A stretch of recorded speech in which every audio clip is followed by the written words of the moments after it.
Hi everyone. So this week for my presentation, I found this scenario, this real life scenario for to use as like a case study. And so I am just going to go over like the ethics and the legal concerns with it. And I broke down my presentation based off of the four pillars of ethics that we've learned in a lot of our classes. So there's autonomy, beneficence, non-malfeasance, and justice. So for this scenario happened on October 25th of 2021. The patient was Anthony Thomas, TJ Hoover II. So he was admitted to Baptist Health for cardiac arrest, and he was under a code blue. And they were trying to resuscitate, couldn't resuscitate. And so he was in the hospital, and eventually they diagnosed him as brain dead. And so the next day, the family was informed that there were no signs of brain activity. There was no reflexes showing, which is indicative of brain dead. Um, so the family then decided that it was their choice to remove him from life support. So they did. Um, Next day goes by, and the patient is being rolled for the honor walk. And some of the reflexes start coming back. And no one really understands why or like how this was even possible because he was removed from the life support. But he started showing more signs of brain activity and more signs of life. And they continued and proceeded to go through with the procedure. So they rolled him to the OR. And then more and more signs started coming forward of showing positive signs of brain activity. And so they eventually ended up realizing this, and they obviously they didn't go forward with the procedure, but it was the fact that they actually were pushing and pushing and pushing, and then eventually almost got there. And so to break it down into the four pillars, starting off with autonomy, right? So like autonomy is all about patient's choice, what they want, fulfilling their wishes, fulfilling their desires. He was an organ donor. He was signed up as to be an organ donor. And so like that, right, that is his choice, that is his autonomy. And then the fact that the family decided that they wanted to remove him from life support, and then he came back, brain activity was present.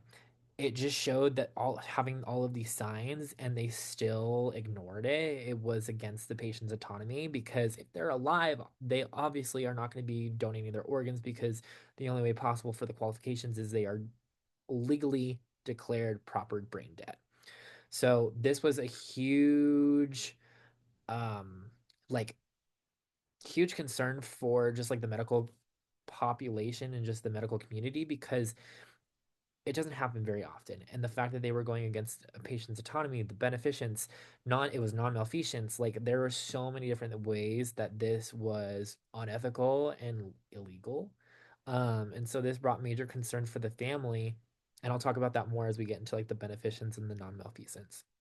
So for beneficence, right? Beneficence is just the balance of benefits for donating the organs without causing harm. The idea is to not cause harm, and that ties hand in hand with non-malfeasance. So donating after cardiac death leads to a bigger pool of organs so that you can recover of those organs after the brain death. It's going to be irreversible, right? So if you are willing to donate for the benefit of, the community, benefit of your own autonomy, this is great. But the fact that he ended up coming back and having shown the brain activity is kind of going against that, where you are causing harm, and then therefore it's against the beneficence altogether. Um, so if you're trying to like recover the organs after brain death, it's not going to be irreversible. So in that sense, where they thought it was, it's not reversible, but then it ended up being reversible at the end because he ended up showing brain activity. So a lot of it's counterintuitive, and a lot of it is like, if this happens, then this. And normally we are positive and sure when we're diagnosing a patient as brain dead that there's not going to be an issue. And in this situation, the patient had a very unpredictable circumstance that happened, and they just handled it in a very, very poor way. So for non-malfeasance is literally just doing no harm. I think all of this situation is doing harm because of the fact that it goes against all of the oaths, it goes against all of the rules, all of the regulations, all the policies with organ donation because the patient was still alive. The fact that the patient was still alive and they pulled him off of life support, he suffered long term brain injuries. So he is now um, mentally incapacitated. So he has a hard time with speaking. He has a lot of he has a hard time with doing a lot of everyday mundane tasks because of the fact that his brain wasn't active for so long. And so for the family to see all of this going on, it's one of, I think it was, if I remember correctly, it was either the mom or the sister. She removed her rights to be an organ donor. So she no longer wants to be an organ donor because she doesn't trust the system anymore. And it's very unfortunate, but I understand given the circumstances of why she did that because it happened to a loved one. And so seeing that, it almost seems like the healthcare team that was taking care of them was not looking out for the best interest. And so it's really hard for her to kind of want to go back into that and support the ideas of organ donation.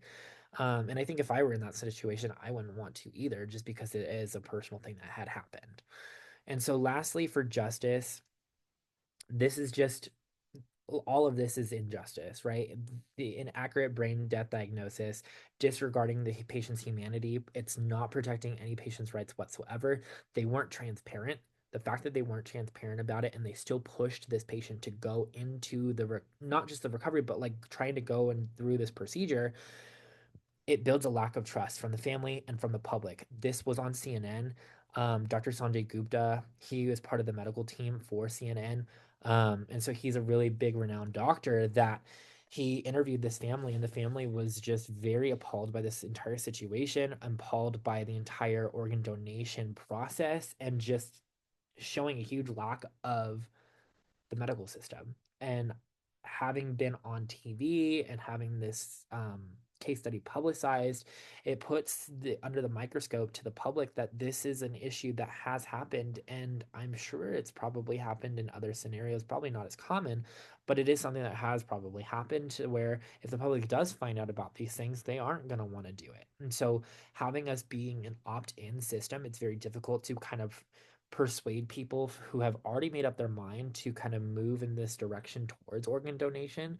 Whereas, like, for example, we've talked about this in class, we've talked about this in our discussions of like, if we were an opt out system, I feel like it would be easier. But in this sense, if this was an opt out system, I guarantee it that they would have opted out because they wouldn't have wanted to give the rights. It's the same way as if it, as being an opt in system, they have just no trust in the system whatsoever. They want nothing to do with it.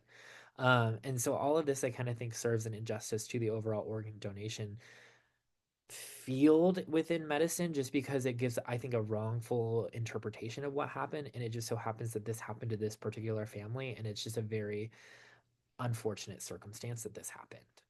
So overall, I think just this is the breakdown of ethics, and this is something that I think every single situation needs to be evaluated. And is it causing harm? Is it up to the patient's rights? Are they choosing this? Is it non-malfeasance? Is it going to cause any harm whatsoever? And overall, is this justified to have some sort of justice incompleteness? So if there's some part of it that is causing some sort of injustice, there's definitely something that needs to be reconsidered, and there should be questions and red flags that are alerting them. So I think overall, just like as we go further into this program and as we start working more into this field and within public health, I think legal issues and justice and ethics is going to be something that needs to be evaluated in all circumstances, no matter the case. And it's really unfortunate when things like this does happen, but when things go according to plan, it's not that terrible in the sense that you have the ethics to fall back on to really truly execute the way that situations should properly happen. All right, so that concludes my presentation. Thanks you all for listening in.